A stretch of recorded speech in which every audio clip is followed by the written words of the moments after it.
Senhor, é isto que nós achamos o que o Senhor é. Maravilhoso. Porque o profeta, 712 anos atrás, disse: seu nome será maravilhoso, Pai da eternidade. Não apenas Pai, mas Ele também era Filho. Ele era Príncipe da paz. E nesta noite nós somos os Teus adoradores.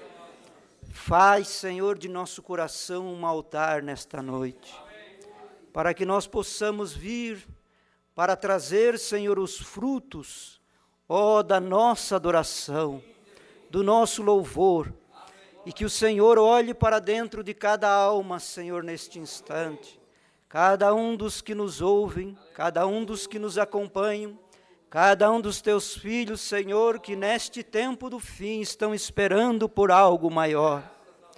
Deus, que o Teu Espírito nesta noite possa plantar algo maior em cada coração, Senhor. Cada um que veio buscar, Senhor, a parte da Tua palavra. Aqueles que esperam no Senhor renovarão suas forças. Vimos para buscar, Senhor, o Teu Espírito nesta noite. Vimos para buscar o alimento, Senhor, para que este Espírito, esta palavra corra, Senhor, como rios de água viva, dentro de cada interior de alma dos corações dos Teus filhos. Nós pedimos, abençoa, Senhor, a continuação deste culto. A palavra, Senhor, possa vir misturada com a fé. Afasta a incredulidade, acrescenta a fé, Senhor, para que nós possamos, em amor profundo, estarmos unânimes, num mesmo parecer, Senhor, para ouvirmos a voz do Senhor. É o que pedimos no nome do Senhor Jesus Cristo. Amém. Amém. Deus vos abençoe a todos os irmãos. Senhor, recompense a vinda de cada um de vocês. Nós vamos ler a palavra de Deus. Antes de qualquer comentário, vamos tomar o livro de Êxodo, no capítulo 13. Vamos ler versículo 2, Êxodo, capítulo 13, e a partir do verso 2, nós vamos ler apenas o versículo 2, e depois vamos passar lá embaixo, adiante no versículo 11, e vamos até o fim do capítulo. Diz assim o título: os primogênitos são santificados a Deus. Santifica-me todo o primogênito, o que abrir toda a madre, entre os filhos de Israel, de homens e de animais, porque meu é. Verso 11.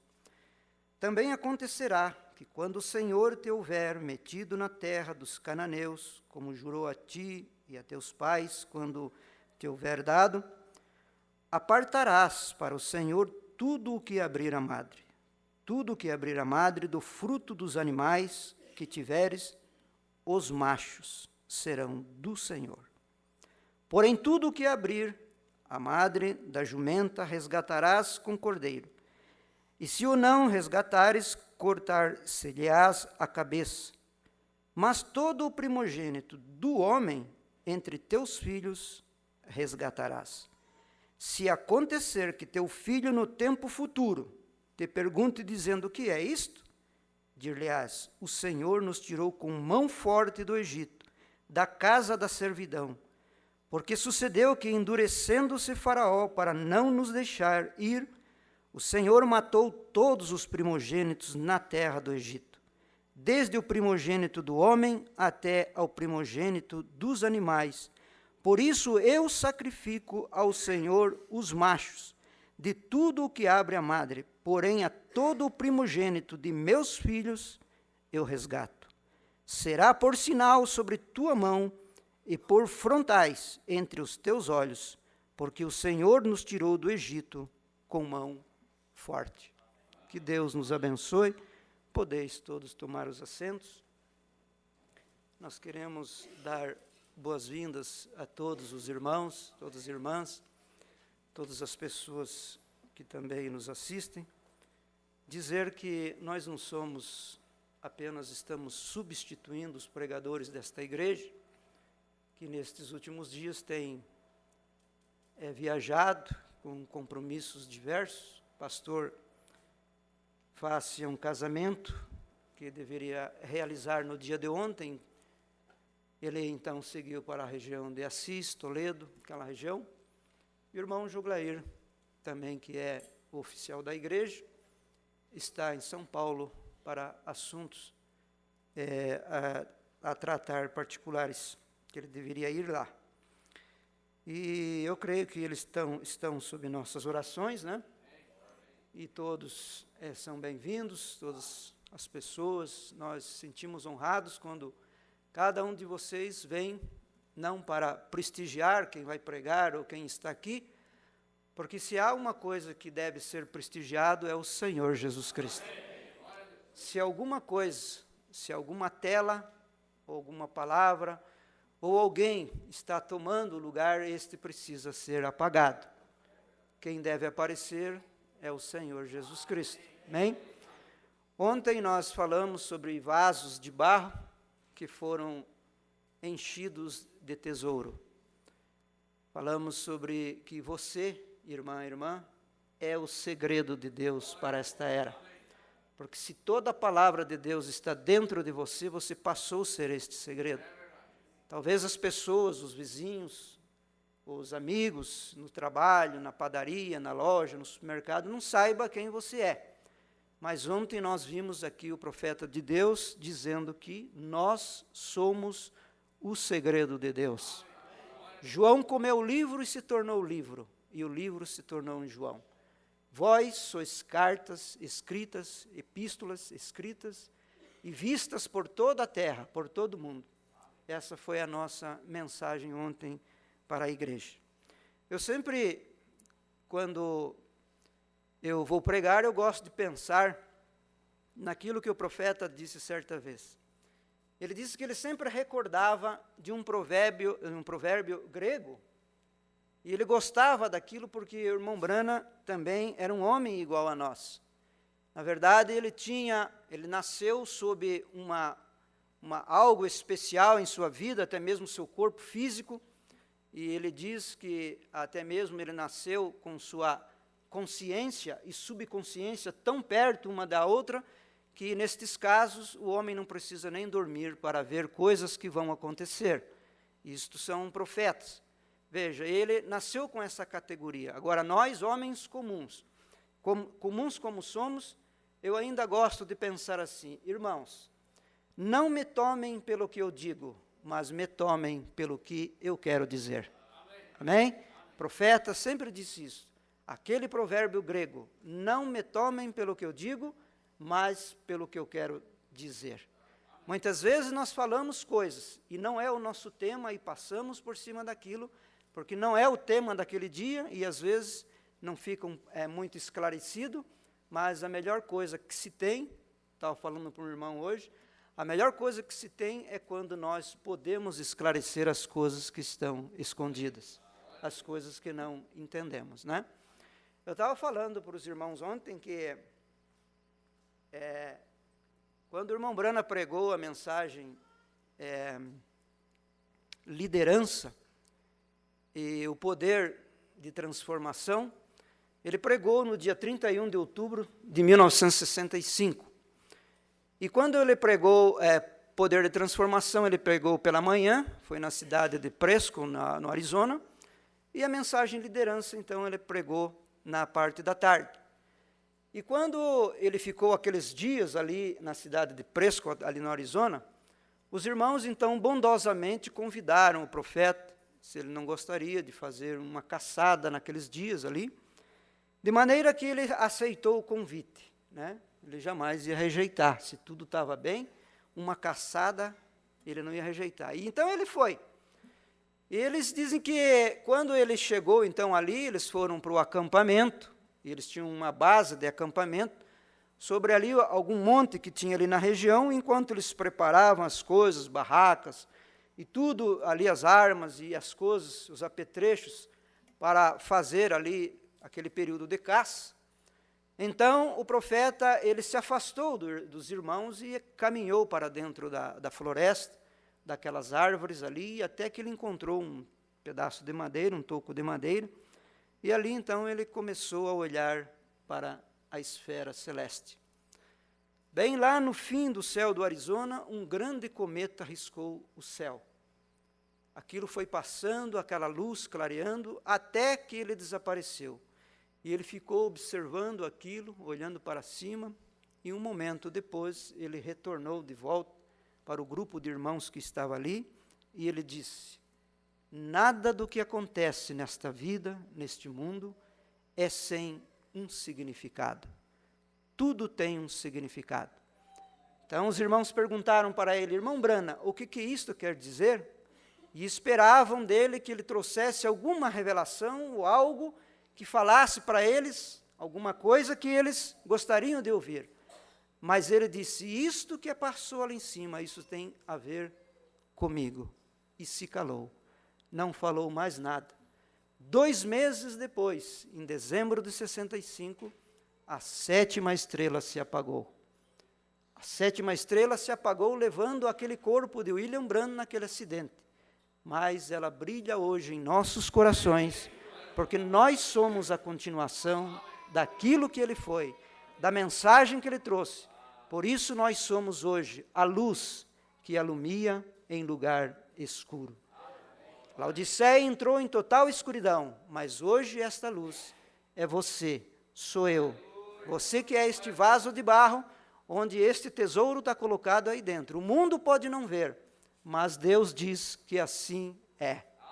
O profeta chega a dizer que você, que a noiva chega a ser o assim diz o Senhor. Porque quando você fala a palavra de Deus, não é que é você falando, mas você está falando aquilo que Deus outrora já falou.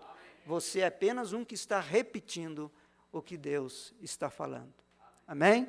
Que Deus abençoe. Antecipadamente também já justifico que na próxima semana não estarei aqui, não estaremos aqui na igreja, porque estaremos viajando para uma cidade chamada Praia Grande, onde o pastor Souza entrou em contato com o pastor Raimundo e deseja que nós estejamos ali presentes. Então nós vamos estar a semana que vem, o final de semana, ali em Praia Grande, cidade que fica a cerca de 600 quilômetros daqui de Curitiba, na divisa com o Rio Grande do Sul. Ela fica em Santa Catarina, mas na divisa com o Rio Grande do Sul. Conto com as orações de todos os irmãos para esta viagem. Amém?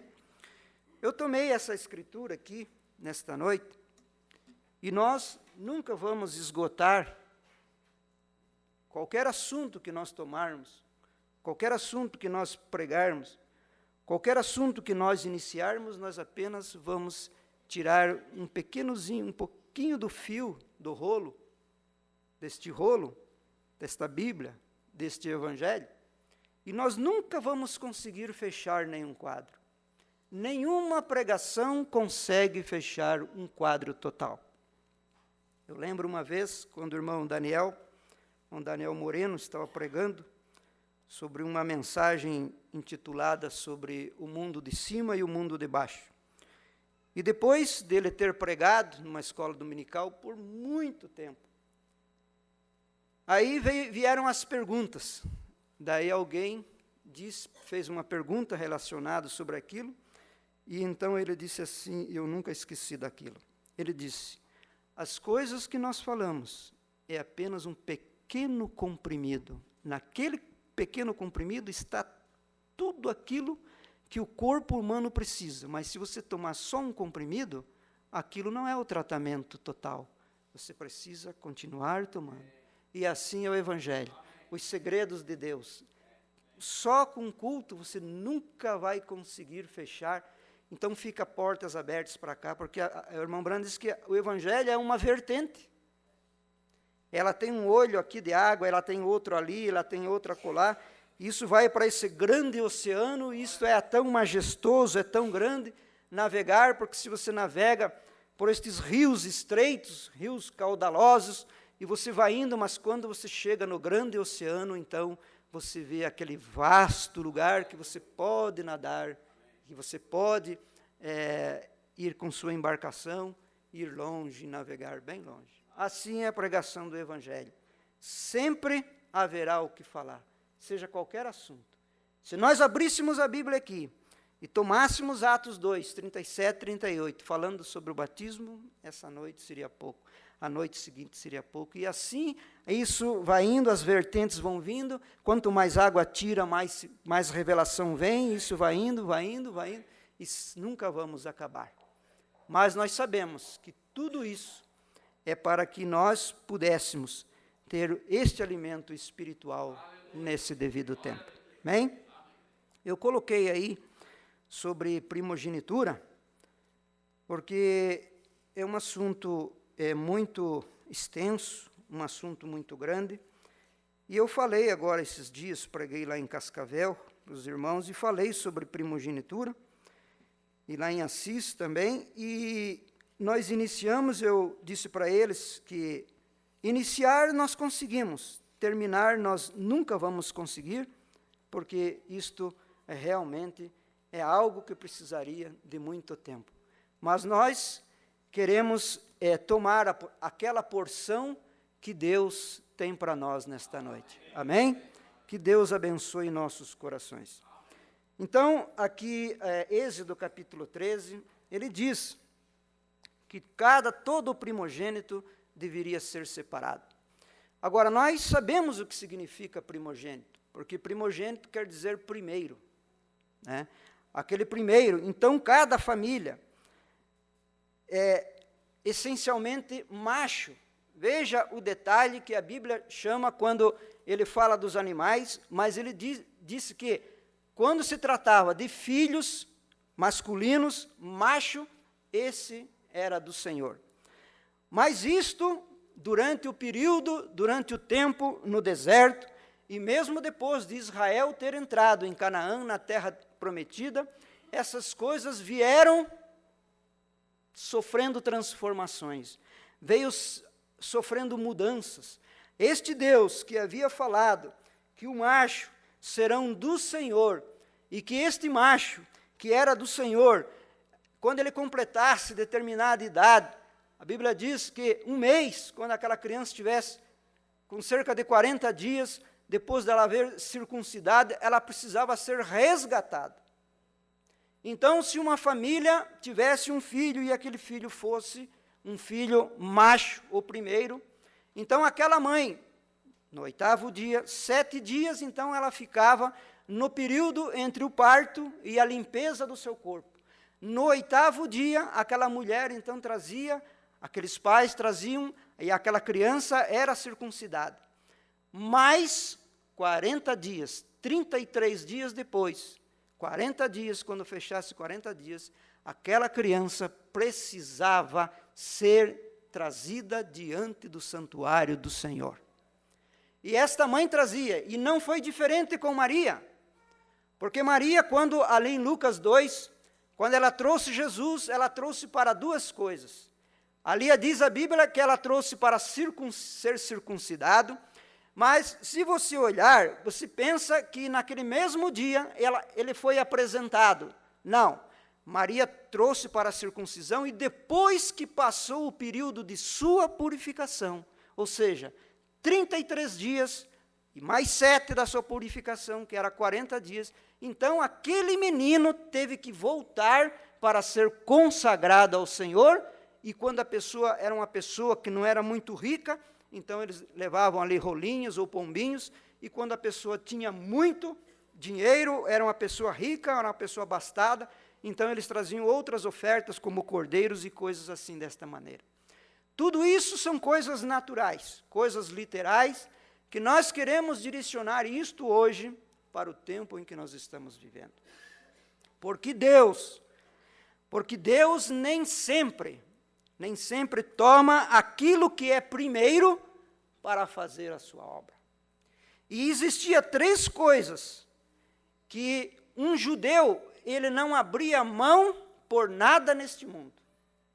E essas 3 coisas eram a primogenitura, a genealogia e sua bênção paternal. Genealogia, por quê? Porque se ele era o primogênito, então, consequentemente, a hora que saísse a lista dos nomes daquela casa, daquela família, consequentemente saía o nome do primogênito lá em cima, e ninguém queria que seu nome não aparecesse. Se ele era o primogênito, aquilo lhe era de direito, então ele iria lutar por aquilo, ele não abria mão daquilo. E se nós fôssemos olhar por este veio daquilo que lhe é direito, da primogenitura, da genealogia, da bênção paternal, aquilo dava ao filho uma posição de destaque. Aquilo fazia com que aquele filho falasse pela casa na falta do seu pai. Aquilo fazia com que aquele filho primogênito fosse o próximo rei na sequência do seu pai. Então, era tantas coisas, tantos benefícios, tantos direitos que aquilo trazia, que parecia que aquela pessoa, realmente agora ainda sendo criança, era uma criança preparada, uma criança que era levada para receber algo maior que estava para vir para ele, para o futuro. E aquilo então trazia para aquela criança, trazia algo que alguém que tivesse por ali, um tutor, seus pais, ou quem quer que seja, cuidava daquela criança a todo custo. Veja, mas Deus havia então falado que esta criança, este macho, este primogênito devia vir, devia ser apresentado, devia trazer a oferta desse resgate. A Bíblia, então, os sacerdotes, o que eles fizeram? Então, eles fizeram uma lista. Eles diziam que para cada criança que tivesse cerca de um mês, havia um certo preço, havia um certo valor. E uma criança de um mês, por exemplo, custava aos pais cerca de 5 siclos de prata, que aqueles pais tinham que trazer no tabernáculo, apresentar ao sacerdote, e então eles resgatavam. Aquele filho não era morto como aqueles animais, mas aquele filho voltava para casa com seus pais, porque o preço do resgate havia sido pago. Agora, tudo isso em tipo, tudo isso em sombra, tudo isso como algo falando do futuro, algo falando que viria mais à frente. Porque se nós formos olhar na genealogia apresentada por Mateus no capítulo 1, que ele fala a respeito da genealogia contando de Abraão até José, nós vemos que aqueles personagens que estão ali destacados em Mateus capítulo 1, nem sempre foram os primogênitos das suas casas paternais. Sempre cada um deles. Por exemplo, ele diz, Isaque veio de Abraão, mas desde quando Isaque é primogênito de Abraão? Isaque não é o primogênito de Abraão. O primogênito de Abraão é Ismael. Porque a promessa que Deus disse a Abraão, ele falou, de tuas entranhas, Abraão. Isso você vai encontrar lá em Gênesis 15. De tuas entranhas, Abraão, sairá o teu herdeiro. E então eles pensaram, bom, se das minhas entranhas vai sair o herdeiro, e Sara é estéril, então nós vamos fazer assim, nós vamos arrumar um jeito de que esse primogênito veio. E o que eles fizeram? Lhe deram Agar por mulher. Deus, lá em Gênesis 15, nunca falou que o filho vinha através de Sara. Ele disse, o herdeiro que sair de tuas entranhas, este será o teu herdeiro. Este herdará as promessas, este herdará o teu nome. E eles, então, fizeram isso. Mas, quando houve toda aquela confusão, e veio Ismael e tudo mais, você olha no capítulo 17 de Gênesis, agora o Senhor disse, espera uma coisa, Abraão, através de Sara você terá filho. Ah, mas então, o primogênito de Abraão está aqui. Algo se meteu aqui no meio, mas o primogênito estava logo ali à frente. Veja o que Deus faz. Então, se isso viesse, nesta sequência, de que o primogênito iria herdar por direito, seria Ismael. Mas Deus mudou isso e passou a herdade, essa herança, para Isaque. E quando você lê a Bíblia, você olha assim, vem mais de Isaac, vem Jacó. Mas Jacó não é o primogênito de Isaac. O primogênito de Isaac é Esaú. Veja. Aí você segue na sequência, né? Jacó fez o que fez, porque a Bíblia diz que Esaú, ele não apenas fez pouco caso de sua primogenitura, mas Paulo diz que Esaú fez pouco caso dos direitos de sua primogenitura. E quais eram os direitos da sua primogenitura? Era de que ele seria o chefe da casa paternal, que ele receberia a bênção, que a genealogia seria contado a partir de Esaú. E não foi. Porque este não era o querer de Deus, para cumprir os propósitos pelo qual ele tinha através daquele Velho Testamento. Porque ele estava olhando na senda do tempo há 2000 anos atrás, no seu filho que havia de nascer. E ele estava olhando nessa sequência, vendo o que estava acontecendo, vendo as coisas que iam sendo abertas em sua mente e o tempo trazendo. Então, ele viu e ele disse não, ele separou Jacó. Esaú estava tão certo que ele não tinha perdido os direitos da sua primogenitura, que ele voltou lá para receber os direitos. Ele sabia que tinha perdido a primogenitura, não os direitos da primogenitura. Porque há uma diferença em perder primogenitura e perder os direitos da primogenitura. Agora, quando Paulo fala a respeito disso, falando da primogenitura, e você levando isso para o lado espiritual, porque se isto é uma sombra, se isto é algo que está em tipo, se isto é algo que quer representar algo para nós, através das eras, através deste tempo, então nós queremos saber o que isto quer dizer. E ele segue dizendo que de Jacó saiu Judá. Isso tudo na linhagem até chegar Jesus. Mateus capítulo 1, verso 1. De Jacó saiu Judá. Judá não é o primogênito de Jacó? Judá é o quarto filho de Jacó, porque o primogênito é Rúben. Sendo Rúben o primogênito, ele tinha por direito receber a bênção paternal, porque a casa de Jacó, seus filhos, 12 filhos, que ele tinha ali, que estava ali com ele, toda a genealogia, toda a primogenitura, pertencia por direito a Rúben. Mas o que Rúben fez? Vamos abrir a Bíblia e olhar aqui em Números. Veja que nós já pulamos aqui para Números. Saímos de Êxodo, vamos em Números. Números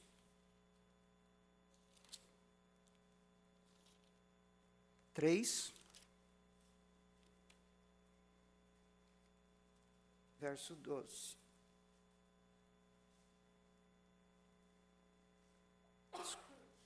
Desculpe, irmãos, 2 Crônicas, depois nós voltamos ali, depois nós voltamos aqui em Números, mas vamos ler primeiro 2 Crônicas, e daí nós fechamos o quadro aqui. Então veja, 1 Crônicas, capítulo 5, verso 1. 1 Crônicas, capítulo 5, verso 1. Ele diz assim, ó: quanto aos filhos de Rúben, o primogênito de Israel, porque ele era o primogênito, mas porque profanara a cama de seu pai, deu-se a sua primogenitura aos filhos de José. Você viu que houve uma mudança aqui? Ele está falando de dois povos, dos filhos de José. Manassés, que representa os hebreus, Israel, e Efraim, que representa os Gentios. O menor representa os gentios, e José representa, e Manassés representa os hebreus, os judeus, Israel. Ele diz que sua primogenitura, uma mudança então, passou de Rúben para os filhos de José. Mas olha a outra mudança que acontece aqui, porque ele quer chegar em Cristo. Porque o foco de Deus era chegar em Jesus. O foco de Deus nesta era é preparar uma noiva para o rapto. Cada dia ele traz alguma coisa, cada dia ele prepara, cada dia ele lapida, cada dia ele traz um segredo, cada dia ele vai trazendo, porque ele está olhando para uma noiva que foi dada a Jesus. E ele está preparando esta noiva para Cristo. Então veja, ele mudou para Deus a sua primogenitura aos filhos de José, que nós sabemos que é Manassés e Efraim. Filho de Israel, para assim não ser contado na genealogia da primogenitura. Rúben não podia mais ser contado na genealogia da primogenitura, porque ele profanara a cama de seu pai. Então foi tirado Rúben, dado para José, mas aqui vem outra mudança. Porque Judá foi poderoso entre seus irmãos e dele provém o príncipe. O príncipe provém de quem? De Judá. Então, uma mudança para José, uma segunda mudança para Judá, porque é de Judá que deveria sair o príncipe, porém a primogenitura foi de José. Então, interessante, a primogenitura é de José, mas o príncipe sai de Judá. Agora, se vocês forem mais para frente um pouco, e abrirem em Hebreus, capítulo 7, vamos abrir em Hebreus, capítulo 7, verso 14. Agora, olha só o que Paulo, ele diz.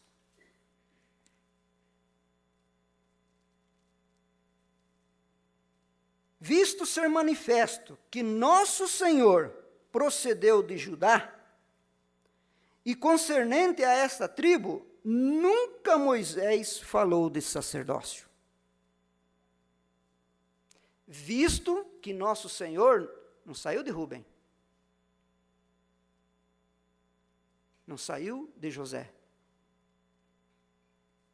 não saiu de Dan, não saiu de Efraim, saiu de Judá, o quarto filho de Jacó, o quarto filho de Israel.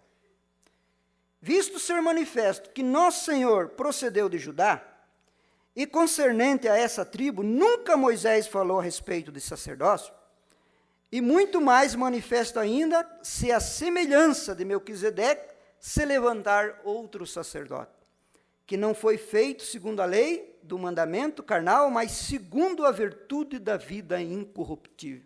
Era algo espiritual. Deus apenas não estava olhando em linhagem genealógica, embora isto tenha muito peso para Deus. Mas agora ele estava olhando o que isto, dentro do seu plano, o que isto estava significando, porque ele estava fazendo uma mudança. Ele estava vindo de Lutero, ele estava vindo, passando por Wesley, ele estava de passagem, ele está vindo entre os pentecostais, eu não vou adiantar. Então, vejam, aí o que sucede? Então, isso passou para José. Saiu de Rubem, passou para José, e então passou para Judá. Bem, se nós olharmos desta forma, nós vamos ver que Deus fez o quê? Deus então disse, não, eu tirei vocês do Egito, e agora vocês são os primogênitos que nascerem entre vocês, é meu. E o que é meu, é meu. Do que é meu, eu faço o que eu quiser. Aí sabe o que Deus fez? Deus pensou assim, bom, então vocês, vamos fazer assim, vocês trazem os primogênitos à casa do Senhor, vocês pagam o resgate, o filho volta para vocês, mas eu não posso ficar sem primogênito. Sabe o que Deus fez? Isso antes dele mudar para Judá, para José. Vamos voltar lá em Números. Números capítulo 3.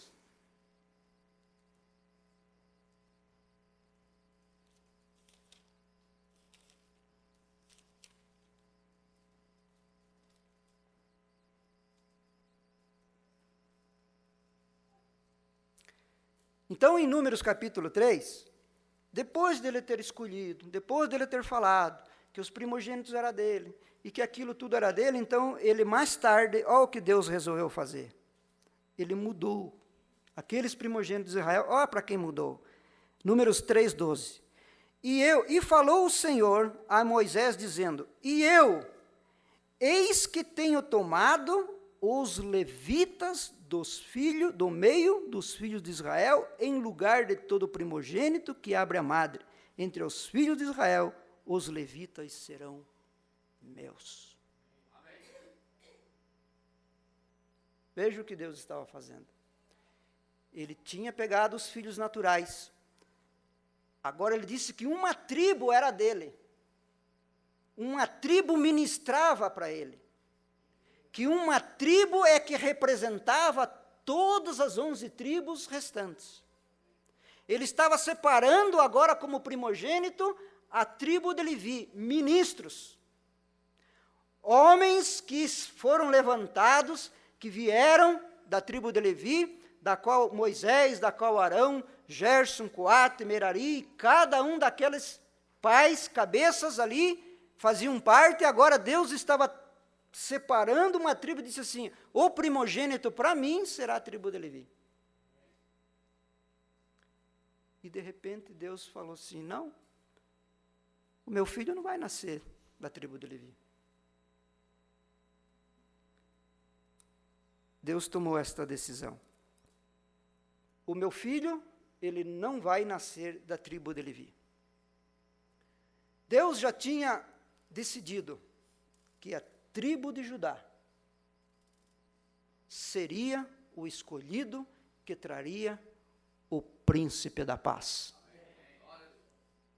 Deus já tinha de antemão visto as coisas que aconteceriam no futuro. Como que as tribos se portariam. Como que os levitas se portariam. Como que aquelas pessoas, a forma como elas, o que aconteceria com elas na sequência da vida. Então Deus fez uma decisão e ele chamou os levitas para si, e lá na frente, 2000 anos atrás, aqueles que tinham sido primogênito, que era a tribo de Levi, então o sacerdócio mudou, passou de Levi para a tribo de Judá, da qual nasceu Jesus. Mas aquilo não estava certo, aquilo não estava 100%, ele pegou aquilo que era natural e fez aquilo à semelhança de Melquisedeque. Aí era algo maior. Aí era a terceira etapa. Aí era algo que agora ele tinha sido feito, embora Melquisedeque havia sido um personagem, havia sido algo que Deus havia levantado, sem pai, sem mãe, sem princípio de dias, sem fim de dias, mas Deus agora estava levantando o príncipe que ele tinha falado lá atrás, que se levantaria da tribo de Judá, ele agora estava levantando aqui, bem na frente deles, e ele havia então feito esta mudança. E se você olhar na sequência de como Deus vem fazendo, então ele diz que de Judá, ainda dentro de Mateus capítulo 1, ele diz, de Judá veio Pérez. Pérez não é o primogênito de Judá. O primogênito de Judá é Zerá.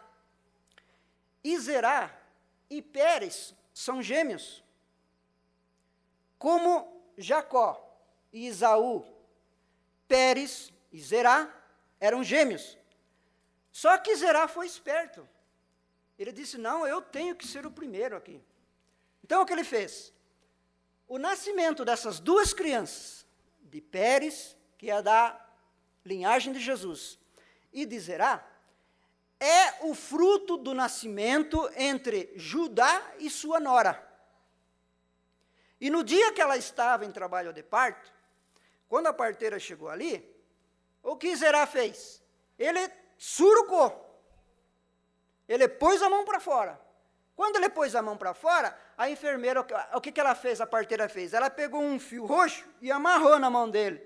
Quando ele amarrou aquele fio roxo na mão dele, ele puxou a mão, ele recolheu a mão. Quando ele recolheu a mão, Pérez saiu. Então, para efeito de nascimento, quem é o primeiro é Zerá. Mas Deus agora estava tomando um Pérez para fazer dele o plano, para cumprir o plano daquele príncipe, daquele filho que teria que vir para os judeus. Se você ainda seguir ali, você vai olhar de Pérez. E de Pérez? Quem veio de Pérez?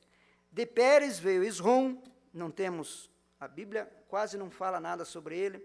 De Esrom veio Arão, de Arão veio Abinadab, tudo homens que não temos assim o histórico dele pela Bíblia. De Aminadab veio Naasson, de Naasson veio Salmão, de Salmão veio Boaz, de Boaz veio Obed, de Obed veio Jessé, de Jessé veio Davi. Davi não é o primogênito de Jessé. Veja que sequência nós estamos seguindo. Que Deus, não sempre, Deus pega os primeiros, que os primeiros têm direito, para fazer cumprir o seu propósito. Não, porque eu tenho 40 anos de mensagem. Eu sou o primeiro. E bato o pé forte ali. Não, porque eu recebi primeiro. Não, aqui na cidade o primeiro sou eu. Irmãos, vejam o perigo disso. Que para Deus cumprir o propósito de sua palavra, e para trazer a bênção e a cumprimento aquilo que está no seu plano, ele fará qualquer coisa que seja fora do primeiro. Aí, o profeta chegou lá, na casa de Jessé, esse, o primeiro, esse é o primogênito. Então, coloca em fila. Primeiro, segundo, terceiro, sétimo. Primeiro é esse? Não é esse. Segundo é esse? Não é esse. Terceiro é esse? Não é esse. Nenhum dos 7. Não tem mais um? Tem. Tem, mas ele está lá no campo. Ele é um menino ainda, muito jovem, muito tenro de idade, então chama ele. Quando ele chegou, o profeta se agradou. Aí a unção, a inspiração desceu nele, disse, não, é o 8º. Esse que Deus estava querendo. Porque de Davi era que tinha que sair aquele, nós estamos vindo dentro da tribo de Judá. Né? E através de Davi, então era que Deus agora estava completando o seu plano. Então, de Davi veio Salomão. Salomão não é o primogênito de Davi. O primogênito de Davi é Aminon. De Aminon veio Absalão, veio Adonias. Salomão era o 10º filho, não era o primogênito. Aí, quando foi para escolher o rei, que seria sobre Israel, e ele estava ali, e Davi estava ali, na cama, quase morrendo, ele chegou, chamou Zadok, o sacerdote, e falou assim, ó, faz o seguinte, você pega meu filho Salomão, coloca ele em cima de uma mula, e sai pela cidade mostrando que esse é o próximo rei, porque o Senhor falou para mim.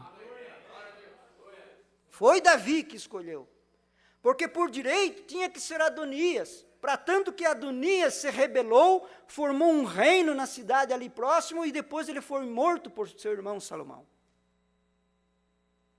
E quando ele foi colocado naquela mula, e foi descendo assim para ser apresentado ao povo, aquilo era um tipo do que iria acontecer 700 anos para frente, quando o rei dos reis entrou em Jerusalém montado num pequeno jumentinho. Ah, mas como eles escolheram, parece que eles escolheram errado. Um jumento carregando um rei, não tinha um cavalo nobre para carregar o rei? De uma vez que a Bíblia diz que Salomão foi um que importou do Egito cavalos de sangue puro, cavalos nobres. Mas o profeta Zacarias disse, eis que vem o teu rei, montado sobre um jumentinho, filho de uma jumenta. Ali estava a representação de Deus agora tirando os seus fios do grande rolo de sua vontade. O tempo da eternidade havia baixado. O tempo dos seres humanos havia chegado. E Deus estava levando cada uma do seu plano que estava acontecendo, estava bem ali diante do povo. E então, quando Salomão veio, ele trouxe ali, ele foi levado perante o rei, o Zadok, ungido, para ser rei. Por quê? Porque o filho de Davi, ele seria rei no milênio. O filho de Davi seria rei dos reis. Ele é rei dos reis, porque a sua rainha o fez rei dos reis. Alguém queria ser rei, porque ele queria ter poder, porque ele queria ter fama, porque ele queria ser o primeiro da casa paternal. Mas este grande Deus estava quebrando agora todas as cadeias da primazia, do primado, e estava levando para aquele elegido, para aquele eleito, para aquele que ele havia visto, que era aquele que ele havia escolhido para cumprir os seus desígnios. É isto que Deus faz, porque é um grande perigo, irmãos, é um grande perigo pensar que por ser primeiro, que por ser maior, que por ser primogênito, que por ter maior quantidade, que você está no plano de Deus. Porque o plano de Deus, ele tem em sua própria mente. E tudo que você vê, há uma sombra no Antigo Testamento. Irmãos, o irmão William Marion Branham não é o primogênito da era de Laodiceia. O primogênito da era de Laodiceia são os pentecostais. Mas em 1932, quando ele passava pela região, ali naquela cidade em Indiana, quando ele passou, que ele viu aqueles carros que diziam só Jesus, ele disse, eu vou entrar entre essas pessoas. Veja, irmãos, ele, que era um homem que havia vindo através de uma igreja fria e formal, como era a Igreja Batista Missionária, teve que se juntar ao povo que era considerado lixo, escória da igreja, para que então, através daquilo, ele pudesse trazer a mensagem de Deus. Assim aconteceu com Paulo. Paulo disse certa vez, eu sou um abortivo. Abortivo quer dizer aquele que nasceu fora de tempo. Jesus morreu no ano de 33, Paulo se converteu ao cristianismo apenas no ano de 34, quando ele estava indo para Damasco. Ele viu a voz, ele era um profeta, ele viu a luz. Os demais viram a luz. Paulo viu a voz, Paulo viu a luz. O irmão Branham, da mesma maneira. Se você ver, veja o que ele diz, veja o que o profeta diz na mensagem Não Temais, parágrafo 91. Agora eu vim para este povo pentecostal, um tanto tarde, eu sou um nascido fora de tempo. Ele era um abortivo, mas eu me lembro de ler a história deles, na rua Azusa, e eu me lembro quando eles costumavam ter estas grandes reuniões, e eles oravam a noite toda, e seus pais, os mais antigos na obra, eles oravam a noite toda e jejuavam por dias, e eles esperavam em Deus até Deus responder. Veja, vocês vejam que processo que ele teve que passar, embora as Escrituras haviam escolhido a ele como sendo o anjo da igreja de Laodiceia, mas ele não foi o primogênito, não foi ele que iniciou a era de Laodiceia. A era de Laodiceia foi aberta através da restauração dos dons com os pentecostais. Quando ele veio, a era pentecostal já havia, o poder da era pentecostal já havia acabado muito tempo. Aliás, a era pentecostal durou apenas 6 ou 7 meses. Poucos meses depois, eles se organizaram, eles formaram denominações, embora suas igrejas falassem em língua, embora eles tivessem culto de curas, campanhas, tendas, movimentos, e pessoas se rolando no chão, e os dons do Espírito Santo manifestando, veja, eles já estavam mortos no dia que eles se organizaram. Porque o irmão Branham diz que o que matou os pentecostais foi quando eles se organizaram. Quando eles formaram uma organização em volta do pentecostalismo, aquilo os matou. Os pentecostais não são os primogênitos da era. Quando se organizaram, não captaram o mover da coluna de fogo. Os pentecostais se organizaram, os pentecostais não são os primogênitos da era, quando os pentecostes são o primogênito da era, e quando se organizaram, não captaram o mover da coluna de fogo. Mas em 11 de junho de 33, a coluna de fogo provou quem era o primogênito da era. No dia 11 de junho de 1933, então veio aquela grande coluna e disse assim: como João Batista foi o precursor, tu e tua mensagens precursará a minha segunda vinda. Então aí estava Deus mudando, tirando do que era primeiro e passando agora para o Filho do Homem, para aquele que traria o Filho do Homem e manifestaria o Filho do Homem para esta era de Laodiceia. Então o profeta, ele diz assim, veja aqui esta mensagem, ele fala assim, ó,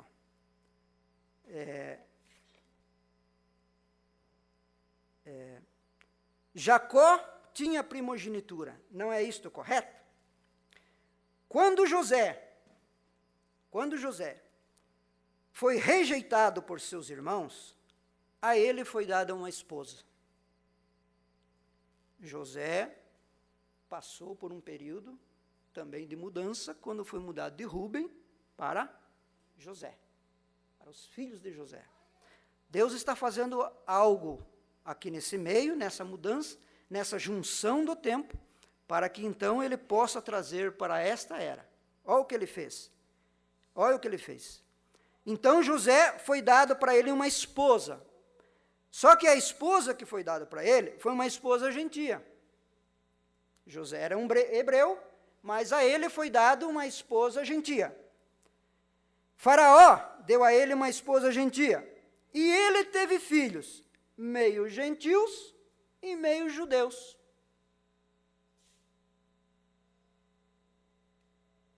Sai dois povos aí deste meio, né? Foi um grande símbolo, primeiro selo, estou lendo.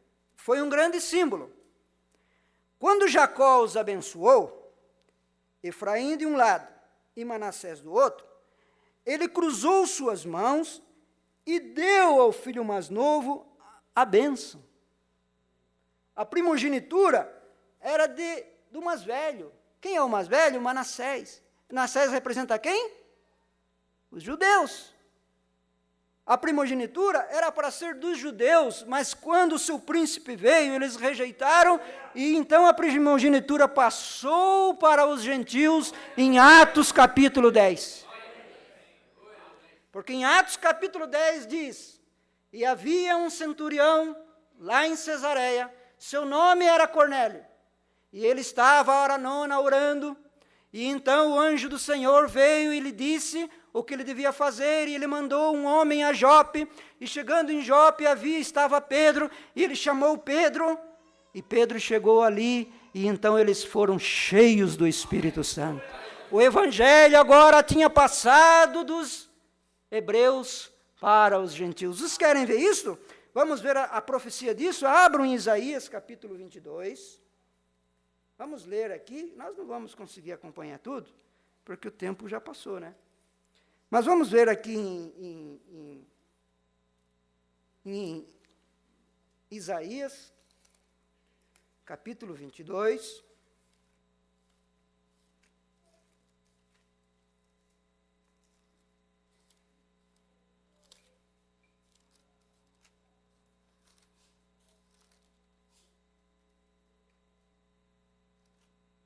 E verso 25. Isaías 22 e 25. Veja, naquele dia, veja bem, vamos ver que dia foi que aconteceu isso aqui. Naquele dia, diz o profeta Isaías, o Senhor dos exércitos, o prego em lugar firme será tirado. Eu não sei, o profeta disse que o prego seria tirado, e esse prego estava firme. Vamos ver quem é esse prego. O prego em lugar firme será tirado, será arrancado, e cairá, e a carga que nele estava se desprenderá, porque o Senhor o disse. Qualquer leitor da Bíblia, estudante da Bíblia, sabe que prego significa evangelho. Vocês querem ler isso? Vamos para Eclesiastes. Eclesiastes 12. verso 11, de vocês, antes de Isaías, o livro anterior é Eclesiastes. E vocês vão ver. Quando foi que o evangelho, quando que o prego foi retirado e passado para os gentios? Se você olhar aqui em Eclesiastes 12, veja verso 10. Eclesiastes 12, 10. Procurou o pregador achar palavras agradáveis. Então, são palavras da boca do pregador. E as palavras da boca do pregador, você sabe quem é o pregador que ele está falando, que Salomão está falando aqui? Procurou o pregador achar palavras agradáveis, é a palavra de Deus. Veja. E o escrito é a retidão, palavras de verdade. As palavras dos sábios, quem é sábio? São como aguilhões e como pregos bem fixados pelos mestres das congregações que nos foram dadas pelo único pastor. Veja, aquele prego que estava lá para os judeus, eles eram aquele evangelho que havia sido levado a eles através dos apóstolos, através dos profetas, através de João Batista, através do Senhor Jesus Cristo, agora foi arrancado, foi tirado e foi pregado nos gentios, porque Deus estava levantando um povo, tirando um povo dentre os gentios para ser a sua noiva. Era isso que Deus estava fazendo. Era para isso que Deus estava levando. Aí então o profeta diz assim, Então ele disse que ele colocou Manassés. E ele disse, eu sei, quando eles colocaram ele ali, então Jacó deveria estender sua mão direita sobre este filho e a sua mão esquerda sobre este filho. Aqui estava Efraim, aqui estava Manassés. Manassés era por direito de ser chamado o chefe da casa paternal de José. Efraim era o mais novo, mas ele disse, pai, o mais velho é esse. Ele disse, eu sei, meu filho, mas o Senhor cruzou as minhas mãos. Agora a bênção estava saindo daquele filho mais velho, Israel, e voltando e vindo para os gentios. Esta é a verdadeira noiva de Jesus Cristo.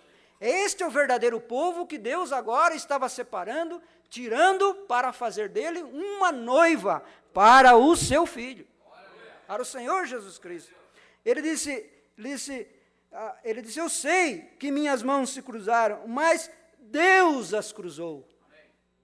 Não foi por vontade minha, mas Deus as cruzou. Por quê? Israel, tendo os direitos de ser uma noiva, rejeitou e vendeu sua primogenitura, e saiu do filho mais velho, Israel, Manassés, para o menor, os gentios, Efraim. Este era o plano de Deus. Mas observem, as bênçãos passaram dali, através da cruz, para os gentios.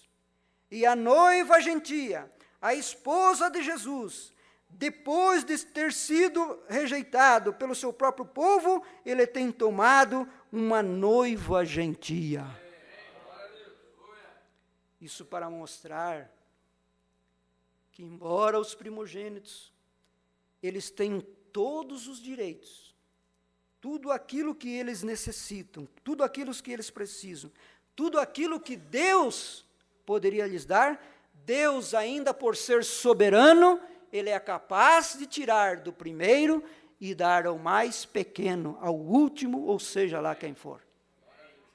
Amém? Vocês fizeram, agora desta vez,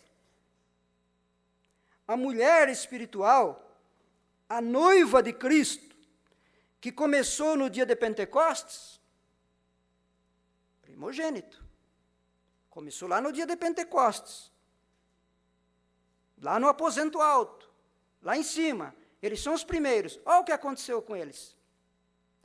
Agora, desta vez, a mulher espiritual, a noiva de Cristo, começou no dia de Pentecostes, com a igreja apostólica primitiva, perdeu a mesma coisa no concílio de Nicéia.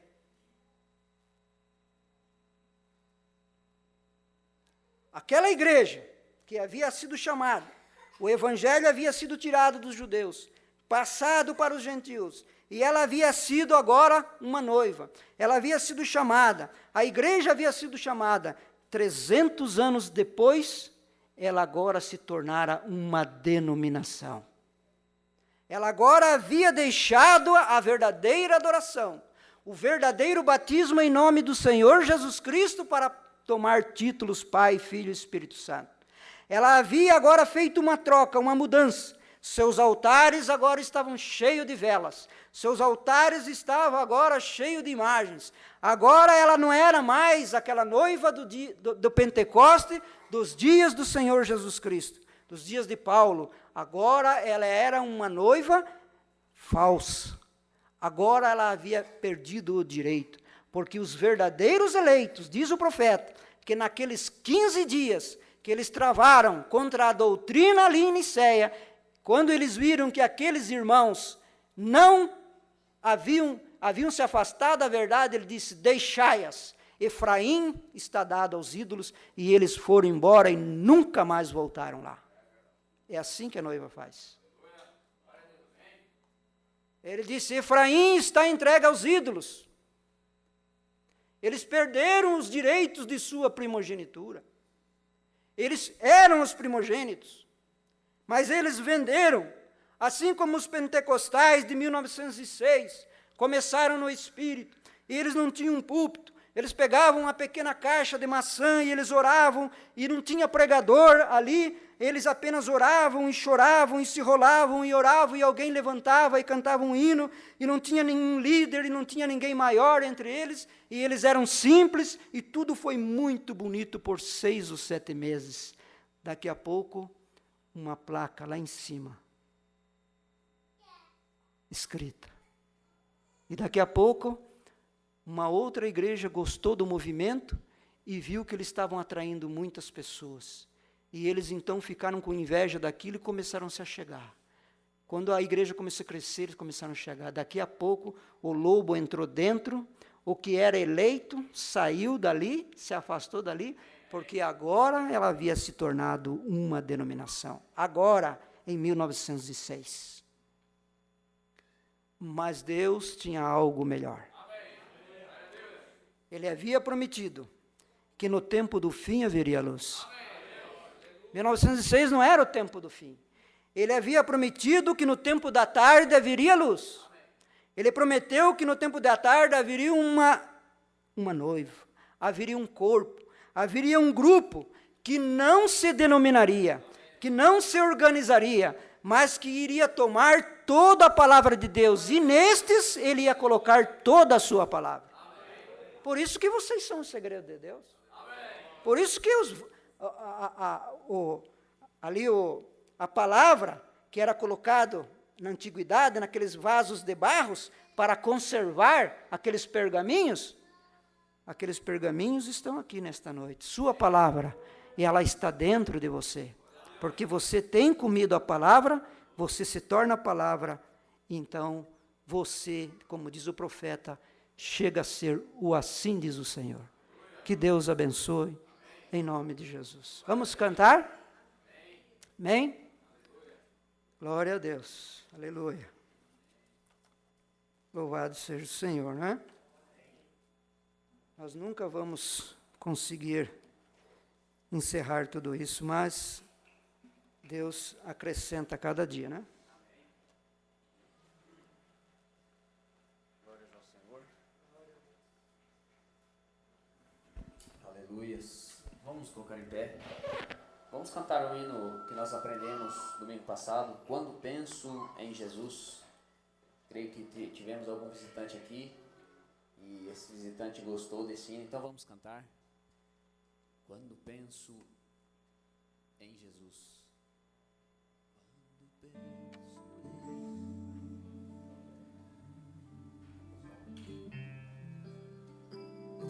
Por favor, a letra aqui para mim.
Glórias ao Senhor. Amém.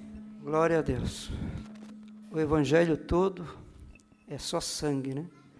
Quem não gosta de sangue, você torce a Bíblia, sai sangue. Todo o evangelho é sangue, porque foi através do sangue que nós fomos reconciliados com Deus. Vocês estão felizes por ser reconciliados com Deus? Amém. Glória a Deus. Nos acompanharam Marcos Maia e família, de Gravataí, Abraão, Sandra e Ana Lídia, de São Paulo, Denise e Tereza, Guilherme, Marília, Larissa e Júlia. De Novo Hamburgo, Tiago e Rosane. De Ribeirão Pires, Gilson Lima. De Macaé, Elifas e Mônica. De Itajaí, Lázaro e Júnior. De Florianópolis, Hélio e família. De São José dos Pinhais, Eduardo Portes e Pablo. De Rio Manso, Nerci, Ana, Nívia e Nádia. De Guaíra, Guiomar e Maria. De Aracaju, Paulo, Hebe e Cauê. De Camboriú, Aludir Cardoso. De Vera Cruz do Oeste, Carla e família. De São Leopoldo, Sabrina. Que Deus abençoe a todos vocês. Obrigado por terem paciência por estes momentos que nós passamos aqui. Senhor, nos ajudando, queremos estar aqui outra vez, quarta-feira, a partir das 19 horas, culto específico de oração. Se você deseja orar, venha aqui às quarta-feiras, faça aqui um companheirismo com estes irmãos que estaremos orando. Afinal de contas, o poder está na oração. Que Deus nos abençoe. Vamos curvar as cabeças e vamos despedir agora. Nosso bondoso Deus, estamos felizes pelo tempo que temos passado em Tua presença. Obrigado, Senhor, por este sangue que verteu na cruz, através daquele corpo, Senhor, tão frágil do Senhor Jesus Cristo. O castigo que nos traz a paz estava sobre Ele, e pelas Suas pisaduras nós fomos sarados. E se houver alguém que esteja doente, enfermo, que esta pessoa agora, o Teu Espírito Santo, através das promessas da Bíblia, possam encontrar esta vida que está passando por alguma dificuldade, algum problema, soluções, Senhor, por algum momento difícil na vida. Suas mentes e corações, Pai, possam ser encontradas na Tua presença e que elas possam, Senhor, ser encontradas por Ti, ó Deus. Salva, cura, batiza, liberta, Pai. Pois nós temos este Cristo que nesta noite está com este sangue, ali naquele grande altar representado, para fazer intercessão por cada um daqueles que sinceramente se arrependem de seus pecados e vêm e recebem o sacrifício de Cristo. Nós os encomendamos a Ti, cada irmão, o pastor desta igreja, as famílias, Senhor, nós pedimos, acompanha Teus filhos, no nome de Jesus Cristo, para a Tua glória. Amém. Deus os abençoe e até nos encontrar outra vez.